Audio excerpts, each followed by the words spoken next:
하셔서 요한계시록입니다. 요한계시록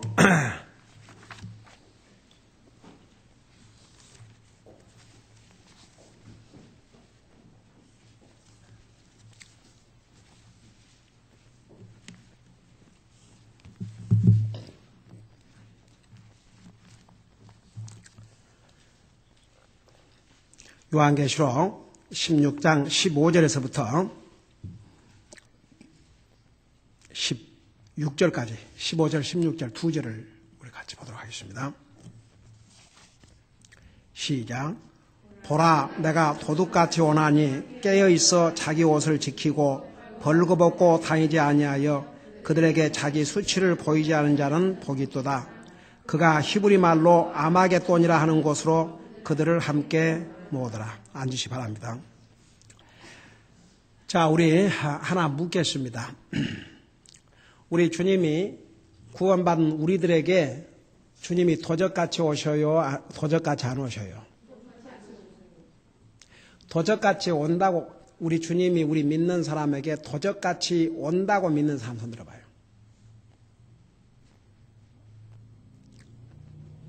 그 다음에 도적같이 안 온다고 믿는 사람 손 들어봐요. 근데 참 손 들어봐요. 이거 참 큰일이구만. 이 정도를 배웠는데 왜 이렇게 아직도 이럴까? 확실히 알아놓으세요. 오늘을 기준으로 해서 우리 주님이 우리에게는, 우리 믿는 자에게는 도적같이 안 오셔야 돼요. 우리가 그 시와, 그러니까 hour and day, 그 시와 때는 우리가 모르지만 우리 주님이 구원받은 하나님의 자녀에게 세상에서 이런 일이 있으면 주님이 오신 줄로 알라고 그랬어요. 그러니까 우리는요, 저는요, 보세요. 주님이 도적은 언제 오는 걸 전혀 모르는 거예요. 우리 믿는 사람은 주님이 공중에 재림하셔요. 그 hour, 그러니까 몇 월 며칠은 우리가 모른다 할지라도 하나님의 자녀들은 이 세상의 여러 가지 징조를 보면 주님이 문 앞에 이른 줄로 알라고 그랬어요. 그러니까 우리는 그래서 주님의 그 공중 재림을 영어로 뭐라는 거니? imminent return이라고 그래요. 그 imminent return이라는 말이 무슨 뜻이냐 그러면 어느 순간에 오실 줄 모른다 이거죠. 자, 그래서 지금 이 부분은, 특별히 이 부분은 지금 15절 7년 대환란 때에 복음을 듣고 들은 그 사람들에게 해당이 돼요. 우리가 아니에요. 여러분 잠깐 데살로니가 전서 5장 4절을 잠깐 보세요.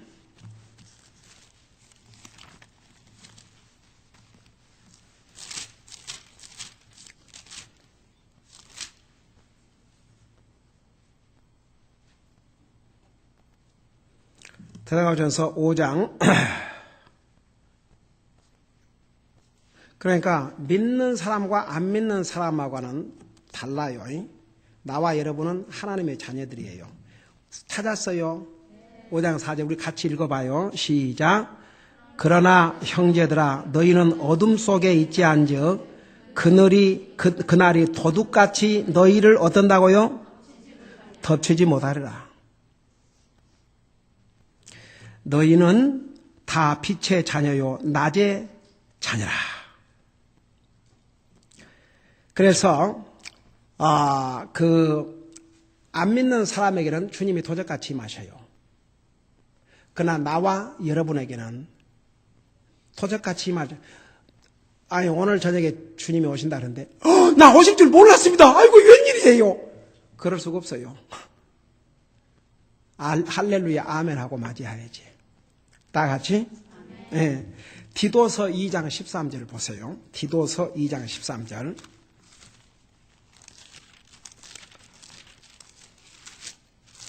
디도서 2장 13절.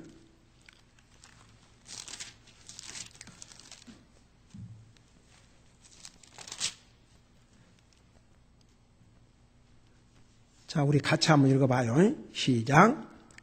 저 복된 소망과 위대하신 하나님, 곧 우리의 구원자 예수 그리스도의 영광스러운 나타나심을 기다리게 하셨느니라. 그러니까 우리는 주님의 그 공중 재림이 언제 일어날지 그 날과 시간은 모르지만 오시는 거 우리 알아요, 몰라요? 알아요. 예. 그래서 우리에게는 도적같이 우리가 만일 주님이 오늘 밤에 오신다면 주님 기다렸습니다. 오실 줄 알았습니다. 근데 5월 얼마? 5월 21일 날 오신다. 지금 어느 한 그룹이 날을 정해놓고 있어요. May 21st.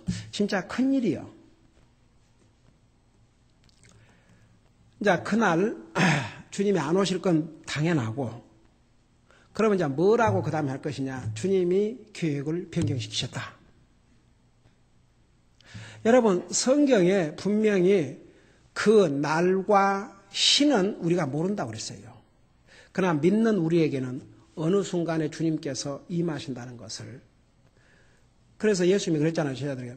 너희가 세상에 그 천기, 이런 그 세상의 여러 가지 이런 것은 구별하면서도 왜 주님이 오실 걸 구별하지 못해요. 그러니까 우리가 그 날과 때는 몰라요. 시간, 그러니까 몇 월 며칠은 몰라요. 며칠 몇 시는 몰라요.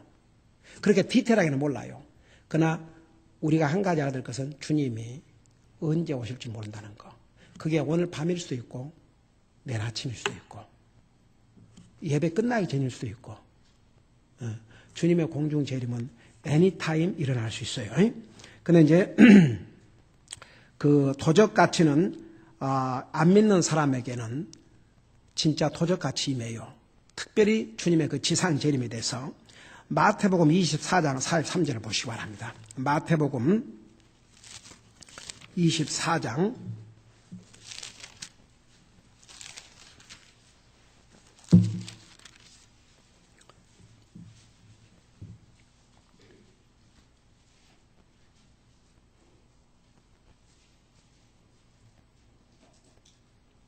'자, 우리 42절, 43절을 보면 찾았어요. 마태복음 24장. 그러므로, 자, 42절, 43절 같이 읽으십시다. 시작. 그러므로 깨어있으라. 어느 시각에 너희가 주가 올지 알지 못하리라. 그러나 이것을 알라. 만일 집 주인이 도둑이 어느 경점에 올 줄 알았더라면 깨어있어 자기 집이 뚫리지 않게 하였으리라. 그 다음에 베드로후서 3장 10절을 봐요. 베드로후서 3장 10절. 베드로후서 3장 10절을 보세요.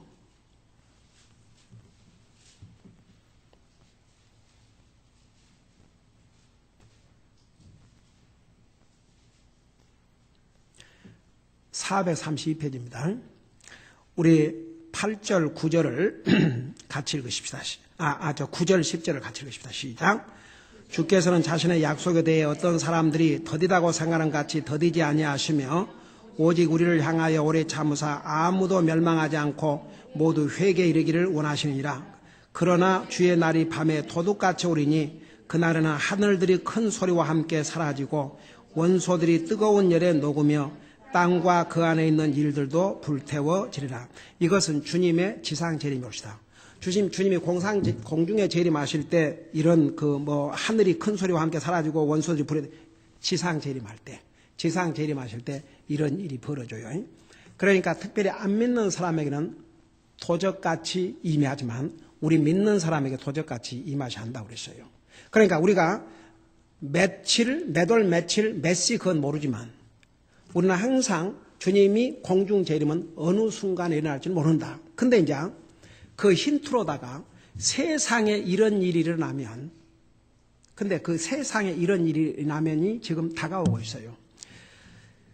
지금 저 중동이, 이건 한 나라가 아니고 중동의 여러 나라들이 완전히 케아스예요. 완전히 혼돈이, 엉망이에요, 엉망. 저 보세요. 그거 아세요? 유럽하고 거기는 가깝다는 거? 이제 강한 리더십을 기다리고 있어요. 여러분 보세요. 미국은 그 리더십을 포기했어요. 유럽이 서서히 이제, 그러니까 이번에 리비아 공격도 모든 것이 다 어디 주도와 이루어진 거 아니? 나토, 그 유럽, 거기를 중심에서 이루어져요. 그러니까 우리가 다니엘서에서 요한계시록에서 마태복음에서 세상에 이런 징조가 있으면 주님이 문 밖에 이른 줄로 알라. 그러니까 그 시와 때는 아버지의 권한에 주셨지만 우리 모두가 알도록 그렇게 하셨으니까 여러분 보세요. 우리 믿는 사람들은 진짜 우리 주님이 오늘이라도 오실 수 있다. 내일이라도 오실 수 있다. 그런 생각을 가지고 살아야 됩니다. 여기는 방금 우리 읽은 베드로서 3장 10절에서는 그러나 주의 날이 밤에 도둑같이 오르니 안 믿는 사람은 그러니까 보세요. 노아 홍수 때에 노아와 그의 가족 외에는 다 장가가고 시집가고 술 먹고 마시고 세상에 그렇게 노아가 얘기를 했지 않습니까? 120년 동안을 세상을 향해서 하나님이 물로 심판하신다 얘기했어요. 그리고 그 증거로 노아가 바닷가에서 배를 짓는 게 아니고 산꼭대기에다 배를 지었거든요. 그 산꼭대기에다 배를 짓는다는 이유는 그 증거는 뭐냐면 물이 거기까지 찰 거라는 얘기죠. 그럼에도 세상이 믿지 않았어요. 우리 주님이 얘기하셨잖아요. 그러니까 주님의 날이 노아 홍수 때와 같이 안 믿는 자에게 임한다 그랬어요.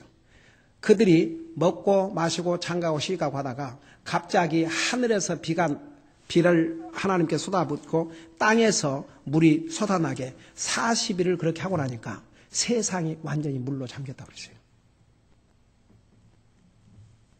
우리 주님이 오시는 것도 세상 사람들에게는 완전히 도적같이 임하셔요. 그러니까 자기 볼일 보고 돌아다니다가 갑자기 이런 사람들을 봤어요. 아이고 목사님 저 좀 세상 좀 더 즐기다가 목숨이 간들간들 죽을 직전에 회개하고 믿겠다고. 여러분 봐요. 그런 못된 심보를 가지고 있는 인생은 그렇게 병석에서 가만히 누워가까이 있다 그렇게 죽음을 맞이한 게 아니고 갑자기 죽음을 당해요. 어디 손 쓸 사이도 없이 죽음을 당해요. 네. 그러니까 성경에 말했어요. 하나님 조롱하지 안 돼요.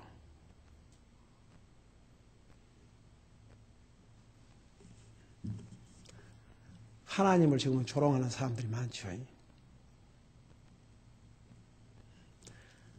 사람이 무엇으로 심든지 그대로 거두리라. 그러니까 복음을 받아들이고 지금 영접한 사람은 구원받고 인간을 하려고 하지만 구원받지 못한 사람은 호련히 도적같이 주님이 오시는 날 영원한 멸망을 당하는 거죠. 그 다음에 누가복음 12장을 잠깐 펴봐요. 누가복음 12장.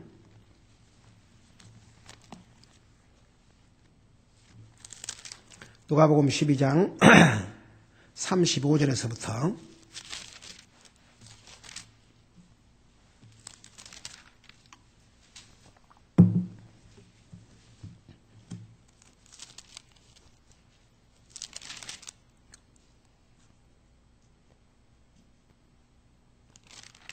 자, 예수님의 경고가 나와 있어요. 35절 찾았어요.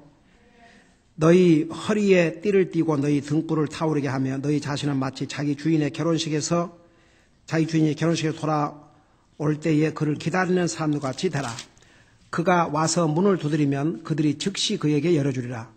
주인이 와서 그 종들이 깨어있는 것을 보면 그 종들은 복이 있도다. 진실로 내가 너에게 이르노니 주인이 허리띠를 띠고 그 종들을 음식 앞에 앉히고 나와 그들을 섬기리라. 주인이 만일 2경에 오거나 3경에 왔을 때에 그들이 그렇게 하고 있는 것을 보면 그 종들은 복이 있도다. 이것을 알지니 곧 그 집 주인이 만일 도둑이 몇 시에 오는 줄 알았더라면 깨어있어 자기 집이 뚫리지 않게 하였으리라. 그러므로 너희도 준비하고 있으라. 너희가 생각지 않은 시각에 사람의 아들이 오느니라 하시니라. 이건 특별히 7년 대환란 때에 이제 7년 환란 동안에 복음을 듣고 구원받은 하나님의 사람들 7년 후에 지상 재림이 이제 이만 우리는 그 순서를 다 알고 있어요. 그러나 땅에 남아있는 사람들은 그것조차도 모른다 그 말입니다. 그러니까 보세요. 구원받은 하나님의 자녀들과 안 믿는 사람에게 어떻게 말씀하시냐면 우리는 기다리라. Waiting for that day. 그날을 기다리고 안 믿는 사람은 watch, 깨어있으라 그랬어요. 여러분, 그 다섯 처녀, 지혜로운 다섯 처녀, 미련한 다섯 처녀, 그 미련한 다섯 처녀는 구원받은 하나님의 자녀들이고, 그 기름을 준비한 그 처녀들은, 지혜로운 처녀들은 구원받은 하나님의 자녀들을 가리켰고, 기름을 준비하지 않고, 이제 예수님이 신랑이 왔는데, 그때서야 기름 준비로 간 다섯 어리석은 처녀들은 구원받지 못한 사람을 얘기했어요. 그러니까 이 지혜로운 다섯 처녀는 예수님이 올 것을 알고 기다렸어요, 안 기다렸어요? 근데 이 미련한 다섯 처녀는 잠잤어요, 안 잤어요? 잠을 잤어요. 거기는 깨어나야 되고, 우리 믿는 사람은 기다리는 것이고. 자, 그걸 생각하면서 우리 다시, 요한계시록 16장으로 가시기 바랍니다.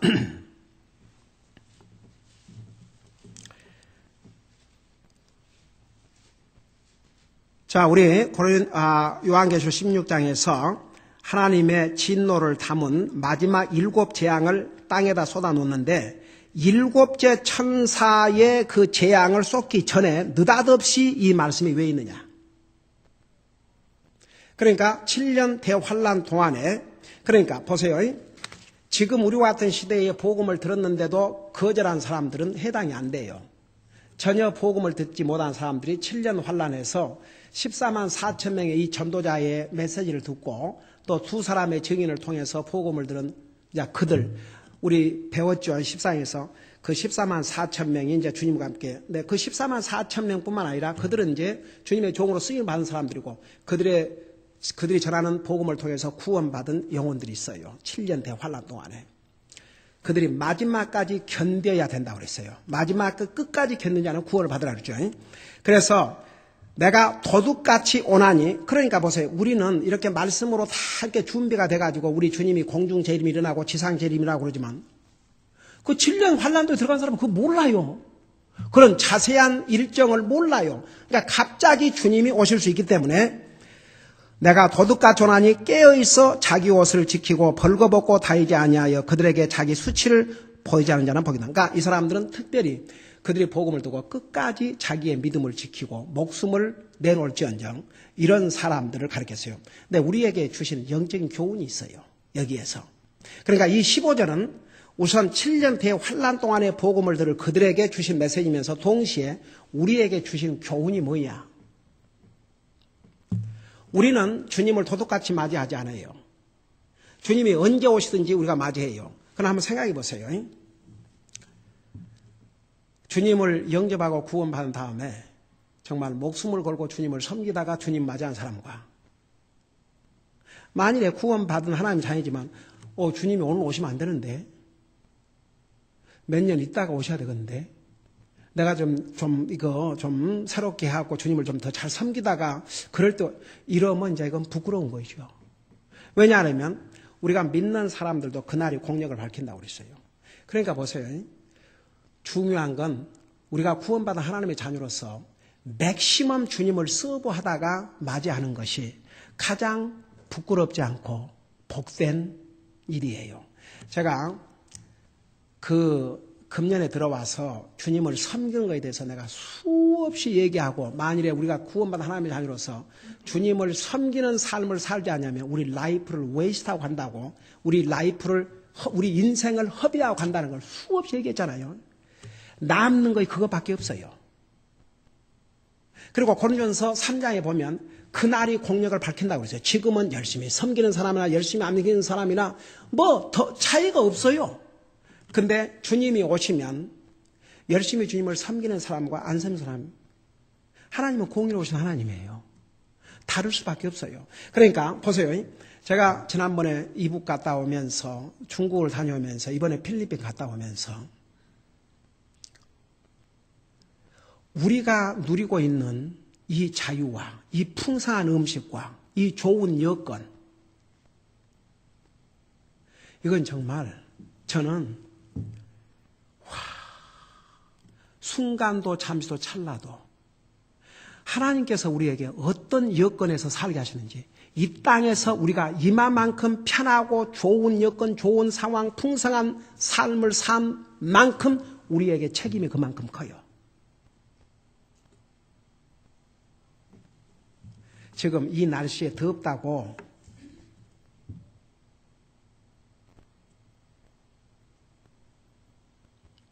세상에 90도가 넘는데 그 좁은 공간에 사람들이 빽빽 차 있어요.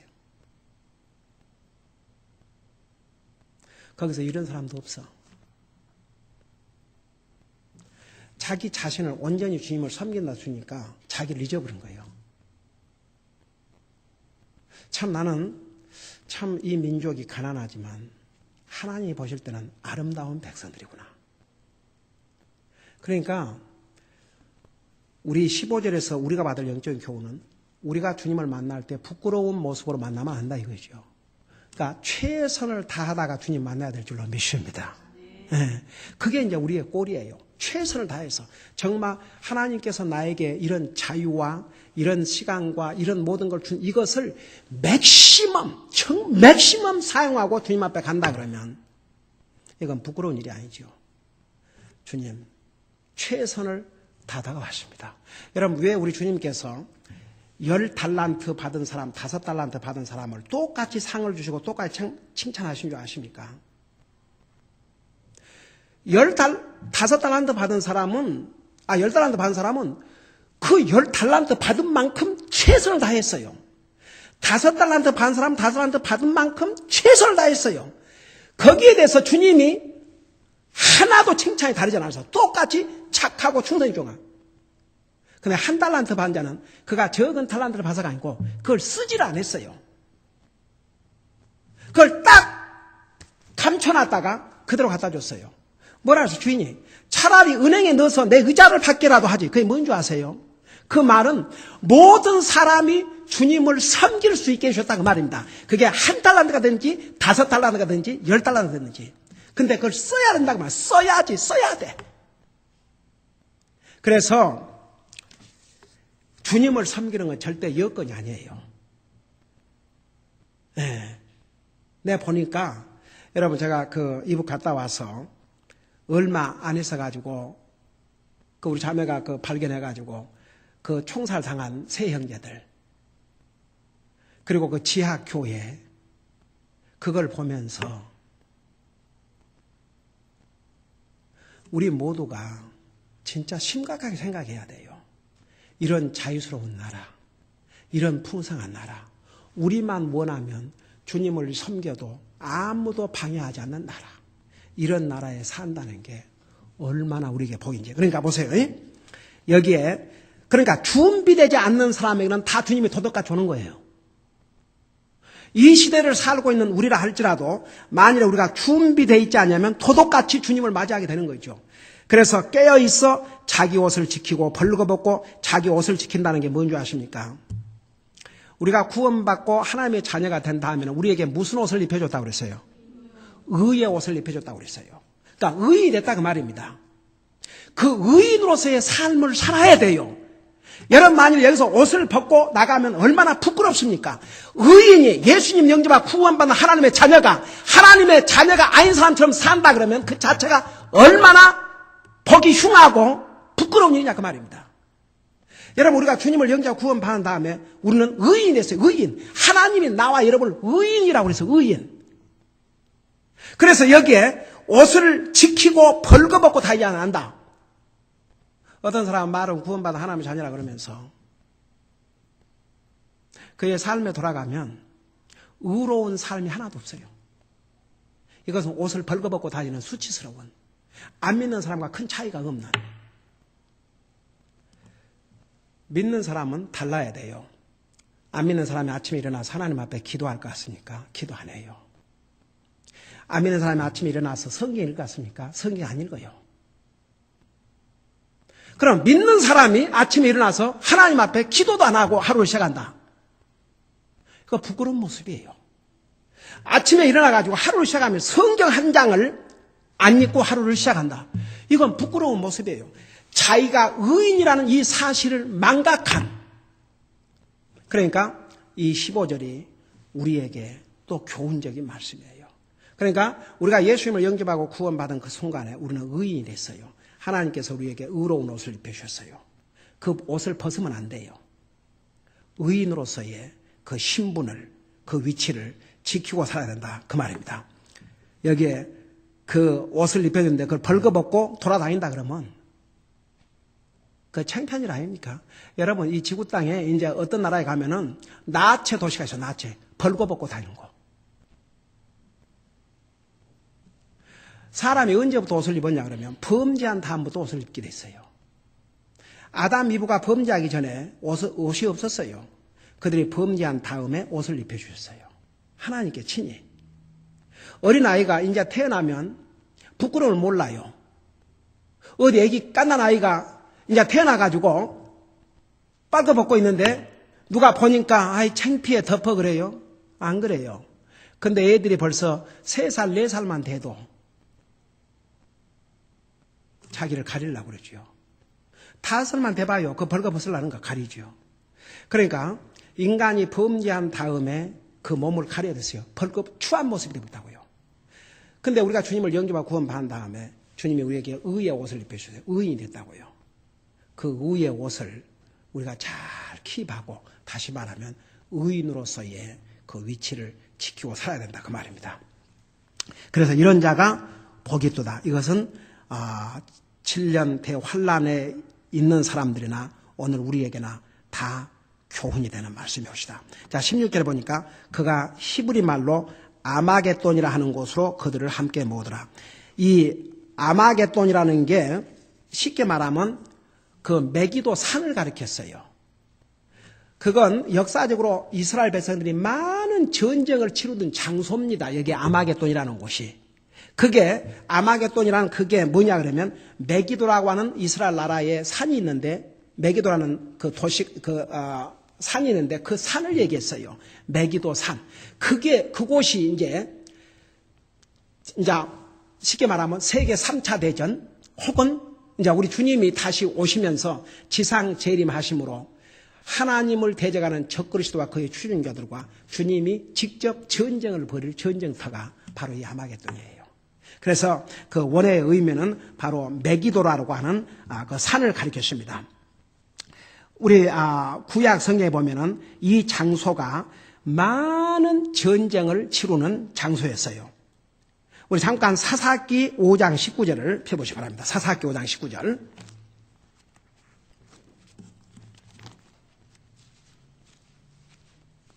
이제 이곳에서 하나님과 인간과의 전쟁, 이제 최후의 전쟁이 벌어집니다. 우리 사사기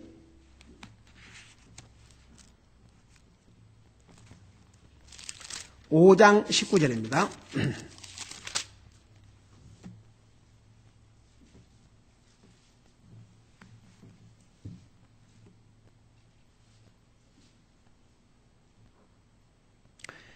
(19절에) 보면 찾았어요. 392페이지입니다.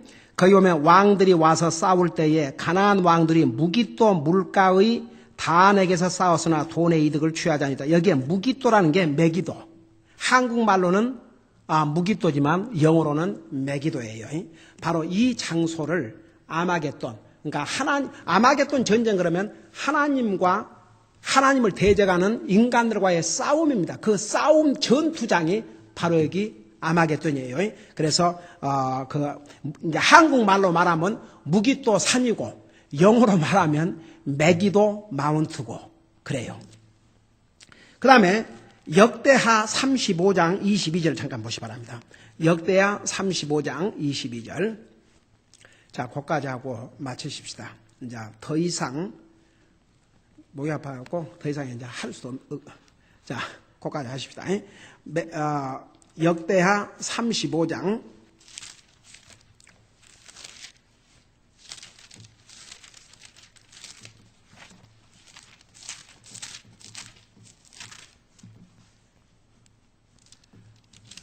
35장 22절입니다.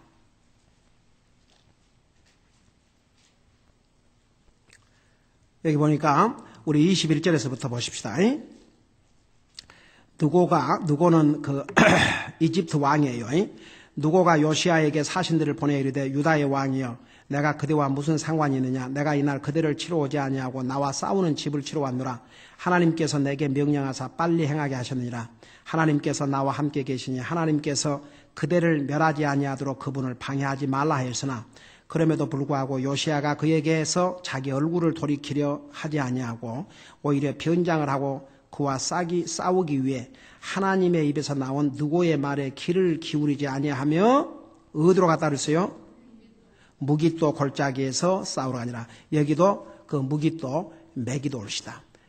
그래서 앞으로 그 전쟁이 아마겟돈 전쟁이 바로 이 장소에서 일어납니다. 우리 주님께서 지상 재림하셔서 주님을 대적하고 하나님을 대적한 적그리스도와 그의 모든 추종자들을 하나님께서 심판하실 장소가 바로 이 무깃도, 우리 말로 말하는 무깃도 혹은 아마겟돈이라는 곳입니다. 그곳에 이제서 우리 주님이 재림하셔서 전쟁을 치르실 것입니다. 오늘 여기까지 하고 마치십시다.